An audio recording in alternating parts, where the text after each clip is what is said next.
একদা এক দেশে এক দরিদ্র জেলে ছিল। সে প্রতিদিন সকালে সাগরে মাছ ধরতে যেত, আর যা পেত তা বিক্রি করে নিজের সংসার চালাত।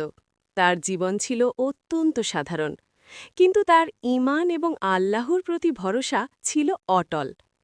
একদিন সে মাছ ধরতে সাগরে গেল। বহু চেষ্টা করেও কোনো মাছ ধরতে পারল না। দুপুর গড়িয়ে বিকেল হল, কিন্তু তার জালে একটিও মাছ পড়ল না। তার মনে গভীর দুশ্চিন্তা দেখা দিল, কারণ আজ মাছ না পেলে তার স্ত্রী সন্তানরা না খেয়ে থাকবে। অন্ধকার নেমে আসছিল, তবুও তার জাল ছিল খালি। অবশেষে সে অত্যন্ত বিনয় ও ইখলাসের সাথে 2 রাকাত নামাজ আদায় করল।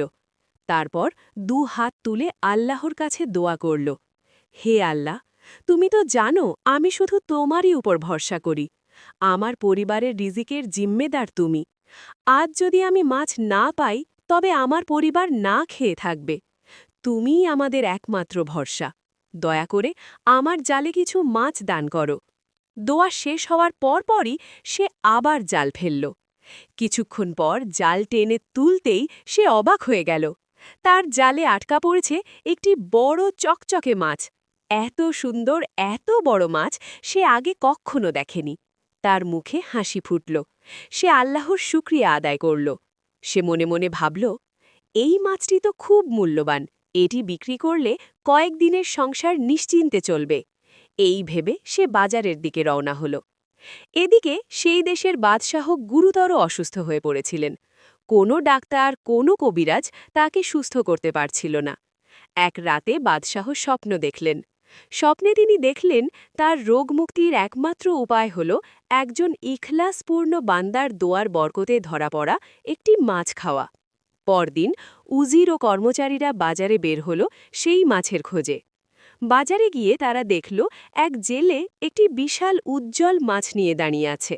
মাছটির সৌন্দর্য দেখে তাদের মনে হল সম্ভবত এটাই সেই মাছ। তারা জেলের কাছে গিয়ে দাম জিজ্ঞেস করল। জেলে বেশ চড়া দাম বলল।